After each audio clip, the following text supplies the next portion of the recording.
The McGregor family's yearly gathering was just as stifling as I remembered.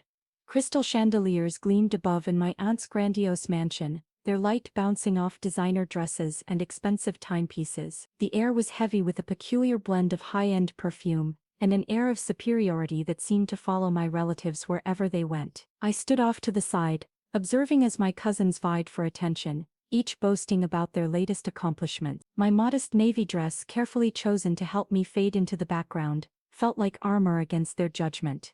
"Clara," my Aunt Fiona's voice pierced the chatter. "I almost didn't see you there.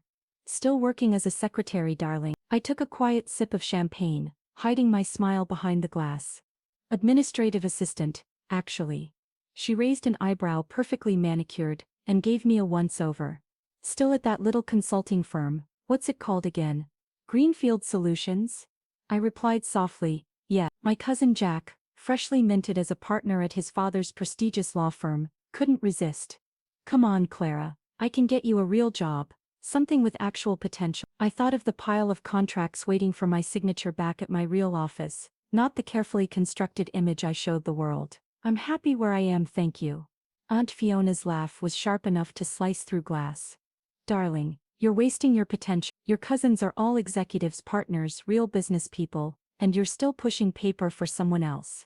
If only they knew that someone else was me." The story of how I built my empire in secret began 10 years ago, right here in this house. Fresh out of business school, armed with an MBA and a groundbreaking idea for restructuring struggling companies, I had spent months perfecting my pitch. I thought my family's vast business connections would help propel my career, but they laughed. "Consulting? Uncle Paul scoffed. Leave that to the big firms, sweetheart. Join the family business, start in the mailroom, work your way up like everyone else." Everyone else meant my male cousins, of course. The McGregor family's definition of success was rigid and carefully controlled. They built their wealth through a network of companies, each led by a chosen male heir. Women were expected to marry well or take secondary roles, nothing more. That night, I made two decisions that would change everything. I would build my own company without their help or knowledge, and I would make them regret every dismissive word they had said. Greenfield Solutions started in a cramped office above a small restaurant, with my savings barely covering the rent. But I had something far more valuable than money. I understood how businesses worked, how they failed, and most importantly, how to fix them. My first client was a small manufacturing company on the brink of bankruptcy. The owner had been rejected by every major consulting firm in the city. I spent 3 months restructuring their operations, streamlining processes, and negotiating with creditors. 6 months later, the company was profitable again. Word spread quietly through business circles about the mysterious consulting firm that could save dying companies. I hired carefully, choosing people who shared my vision and discretion. Every employee signed ironclad non-disclosure agreements. My name never appeared on any public documents. I was simply the CEO. As Greenfield Solutions grew, I maintained my cover as a low-level employee, continuing the quiet work that would eventually change everything. I kept a tiny office above the restaurant even as we expanded into a sleek downtown headquarters. When family members asked about my job, I described mundane administrative tasks, watching their eyes glaze over with disinterest. The deception wasn't just about pride, it was strategy. The McGregor family's business empire was built on acquiring struggling companies at rock-bottom prices. My firm's specialty was saving those same companies before they became vulnerable to hostile takeover. We worked in the shadows, quietly thwarting my family's predatory practices, while building our own success. Now, 10 years later, Greenfield Solutions was one of the most influential consulting firms in the industry. We had offices in 12 cities, a client list that included Fortune 500 companies, and a reputation for turning failing businesses into success stories. And not one of my smirking relatives had any idea. "More champagne, dear." Aunt Fiona's voice snapped me back to the present. "Though perhaps you should stick to water.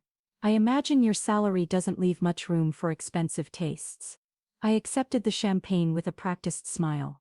"Thank you, Aunt Fiona. How's Uncle Paul's new acquisition going? Williams Manufacturing, wasn't it?" Her smile faltered slightly. "There have been some complications, but nothing Paul can't handle." What she didn't know was that those complications were my doing. Williams Manufacturing had been a target of Uncle Paul's hostile takeover attempt. They'd reached out to Greenfield Solutions 3 months ago, desperate for help. Now they were implementing our restructuring plan. Their stock price was rising, and Uncle Paul's attempt to seize control was falling apart. I heard they hired some consulting firm, my cousin Jack added, a smug smirk on his face. Probably throwing good money after bad. Those consultants are all the same, big promises, no results. I smiled again. Greenfield Solutions' fee for saving Williams Manufacturing was more than Jack would make in 5 years at his father's firm. Oh, which firm? Greenfield Solutions? He waved dismissively. Nobody important. Dad says their CEO won't even show their face. Probably some trust fund kid, playing at business. My phone buzzed in my clutch, a message from my real assistant, emergency meeting tomorrow, 9 a.m., Wilson Ventures representatives requesting merger discussion re Williams Manufacturing. Urgent response needed. I scanned the message twice. Realization dawned, they were finally admitting defeat with Williams Manufacturing. After failing to acquire the company, they were now seeking a merger, which would require approval from Williams Manufacturing's consulting firm. Tomorrow morning, my family would walk into a meeting expecting to strong-arm their way into a merger. Instead, they would find themselves facing the secretary they had dismissed for the past decade. But this time I wouldn't be bringing coffee, I'd be sitting at the head of the table. Everything all right, dear? Aunt Fiona asked, noticing my expression. I finished my champagne and gave her my brightest smile. Perfect, actually. I should head home early. Meeting tomorrow, I said. Taking notes for someone important. Something like that. I was already planning what I would wear. Something exactly like that. The next morning, I stood in my private elevator, ascending to Greenfield Solutions' executive floor. Gone was the simple black dress from last night's reunion. Today I wore a tailored Chanel suit in deep navy, a power color for a power move. My assistant Maya waited at the elevator doors with a tablet and a knowing smile.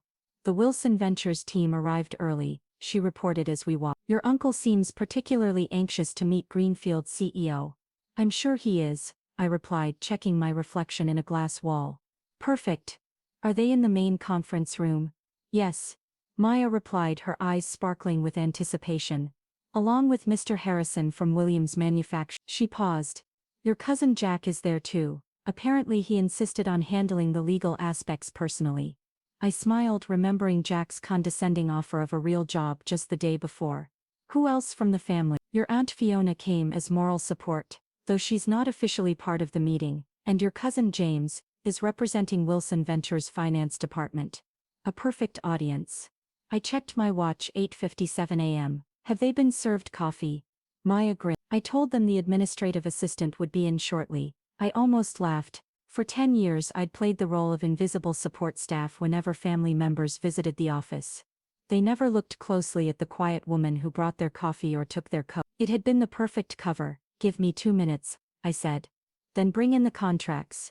I could hear voices through the conference room's heavy doors, my uncle's authoritative tone, Aunt Fiona's sharp laugh, Jack's smug commentary. Taking a deep breath, I pushed the doors open, and the conversation stopped abruptly.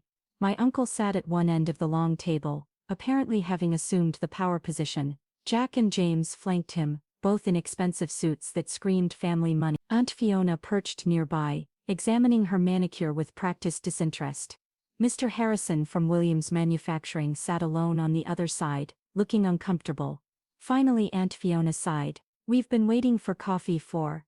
She stopped, really looking at me for the first time. Clara, what are you wearing? And why aren't you carrying coffee? I walked calmly to the head of the table, the seat directly opposite Uncle Paul. I don't serve coffee anymore, Aunt Fiona. In fact, I never really did. What is this? Uncle Paul demanded. Where is Greenfield's CEO? We were promised a meeting with the actual decision-maker. You have been, I replied, sitting down and enjoying the confusion on their faces. I am the CEO of Greenfield Solutions. I have been since I founded the company 10 years ago. The silence that followed was deafening. Jack's mouth opened and closed like a fish out of water. James dropped his pen. Aunt Fiona's perfectly maintained composure cracked.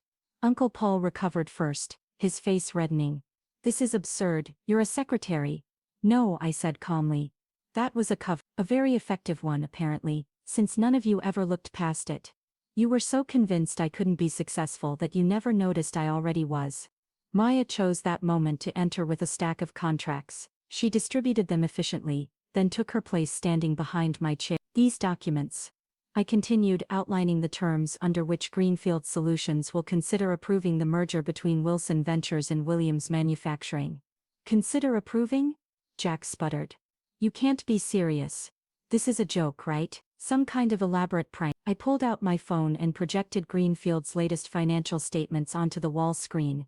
Greenfield Solutions currently manages over 100. We have a 94% success rate in corporate restructuring, and our approval is required for any major changes to Williams Manufacturing's business structure.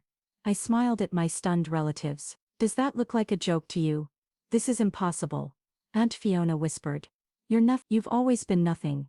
That's exactly what you were meant to think. I turned to Mr. Harrison.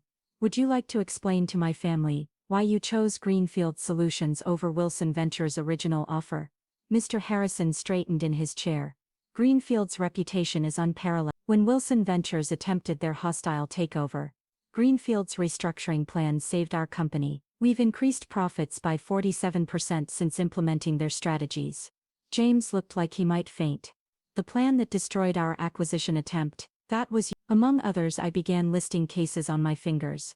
Pedersen Electronics, which you tried to acquire last year. Maritime Shipping, which you underbid on last quarter. The Davidson Group, which mysteriously recovered just before you could buy them out. I leaned forward. For 10 years I've been quietly undermining every predatory acquisition agent your company has made. Uncle Paul's face turned an alarming shade of purple. You deliberately sabotaged family business. No, I corrected him. I built my own business, one that helps companies survive instead of devouring them for parts. The fact that it interfered with your plans was just a karmic bonus. This is ridiculous.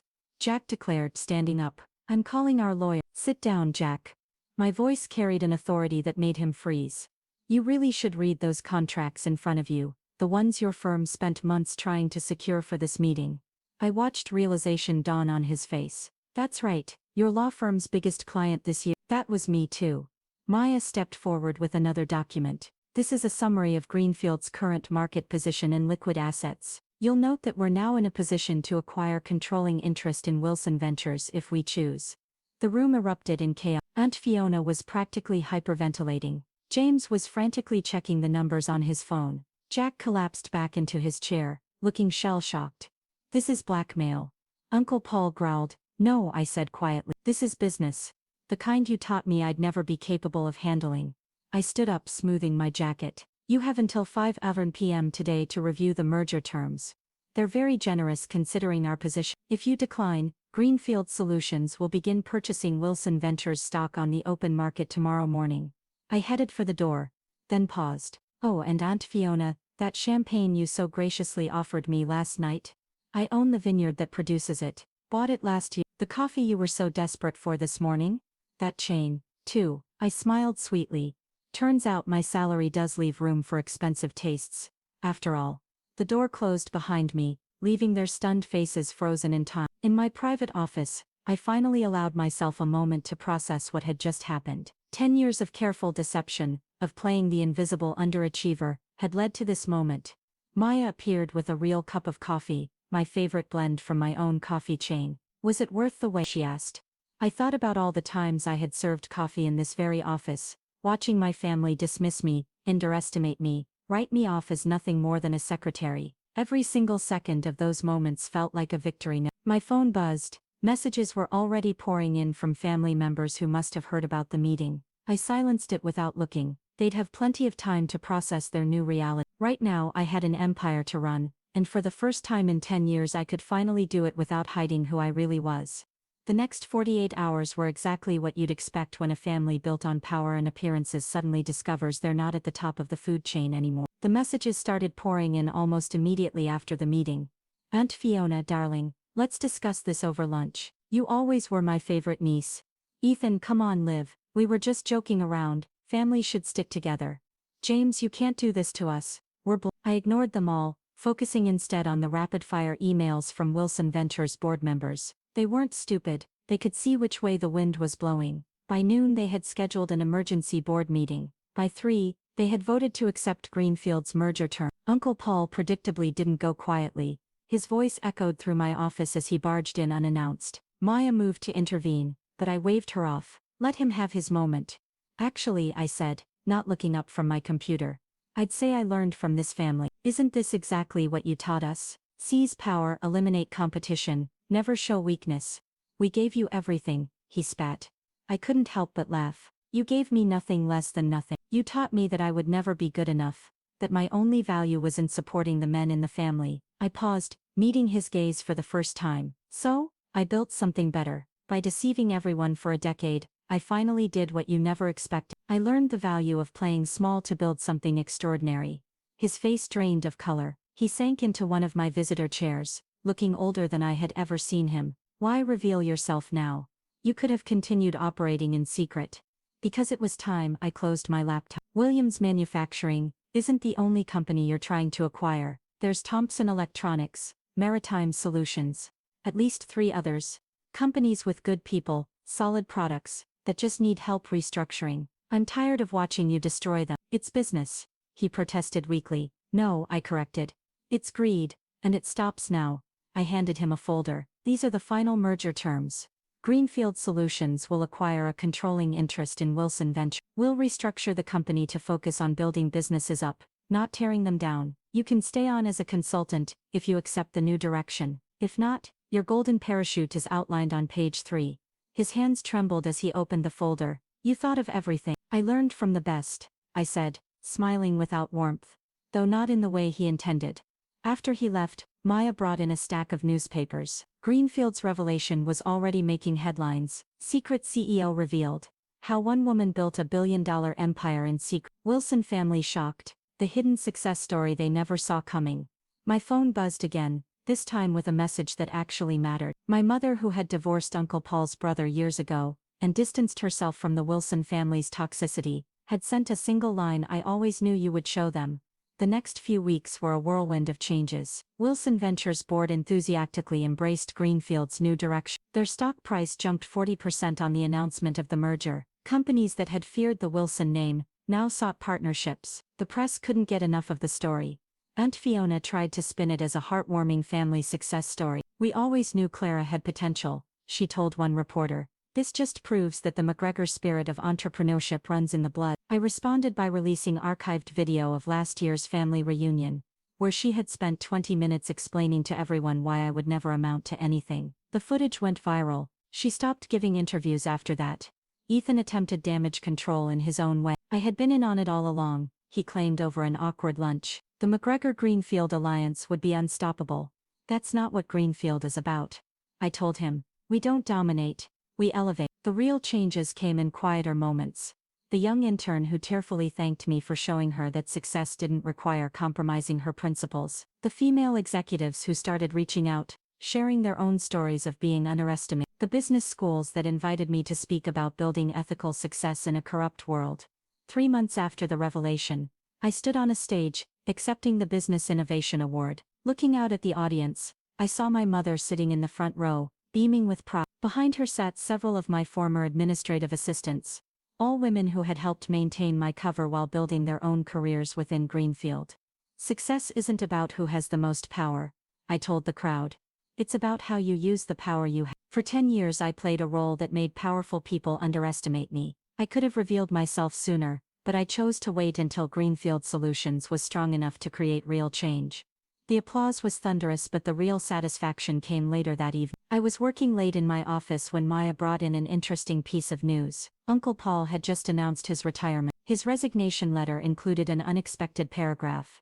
My niece taught me that true business success isn't measured in acquisitions or assets, but in the positive impact we create. I regret that it took losing control of my company to learn this lesson. I leaned back in my chair, thinking about the long game I had played. 10 years of careful planning, of swallowing pride and playing small, had led to this moment. Greenfield Solutions wasn't just successful, it was changing how business was done. The next family reunion would certainly be interesting. I planned to host it myself in Greenfield's main conference room, the same room where I had served coffee countless times, watching and waiting for the perfect moment to show them who I really was. Maya knocked on my door.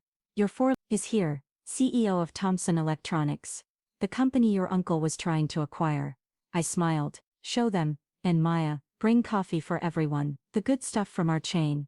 As I stood to greet my visitors, I caught my reflection in the window. No more hiding, No more playing small. I had built something remarkable, not despite my family's dismissal, but because of it. They had taught me that power doesn't always look like what people expect. Sometimes it looks like a quiet woman in a simple black dress, serving coffee and taking notes while building an empire right under everyone's nose.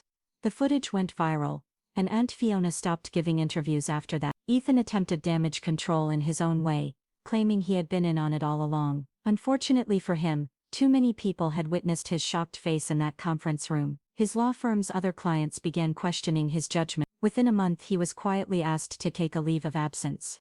James adapted the fastest, approaching me with a business proposal just 2 weeks after the revelation. We could dominate the market together, he suggested over an awkward lunch. The McGregor-Greenfield alliance would be unstoppable. That's not what Greenfield Solutions is about, I told him. We don't dominate, we elevate. The real changes came in quieter moments. The young intern who tearfully thanked me for showing her that success didn't require compromising her principles. The female executives who started reaching out, sharing their own stories of being underestimated. The business schools that invited me to speak about building ethical success in a corrupt world. 3 months after the revelation, I stood on a stage, accepting the Business Innovation Award. Looking out at the audience, I saw my mother sitting in the front row, beaming with pride. Behind her sat several of my former administrative assistants, women who had helped maintain my cover while building their own careers within Greenfield. Success isn't about who has the most power, I told the crowd. It's about how you use the power you have. For 10 years I played a role that made powerful people underestimate me. I could have revealed myself sooner, but I chose to wait until Greenfield Solutions was strong enough to create real change. The applause was thunderous, but the real satisfaction came later that evening. I was working late in my office when Maya brought in an interesting piece of news. Uncle Paul had just announced his retirement. His resignation letter included an unexpected paragraph.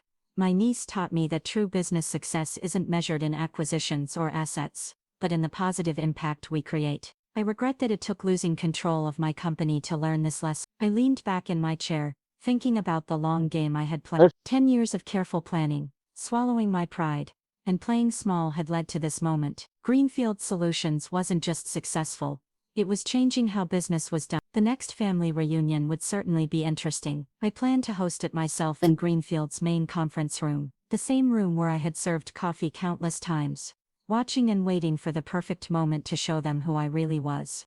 Maya knocked on my door. Your father's here, the CEO of Thomson Electronics, the company your uncle was trying to acquire. I smiled. Show them, and Maya, bring coffee for everyone, the good stuff from our chain. As I stood to greet my visitors, I caught my reflection in the window. No more hiding, no more playing small. I had built something remarkable, not despite my family's dismissal, but because of it. They had taught me that power doesn't always look like what people expect. Sometimes it looks like a quiet woman in a simple black dress, serving coffee and taking notes while building an empire right under everyone's nose. The tabloids called it revenge. The business papers called it strategic genius. But for me it was simply justice served. One corporate takeover at a time, with a side of perfectly brewed coffee, somewhere in a small office above a Chinese restaurant. My original desk still sits. I keep it as a reminder that success doesn't always wear designer labels or demand attention. Sometimes it works quietly, patiently, building something extraordinary while the world looks the other way. That's the real secret to success. Not the power you show, but the power you build when no one's watching.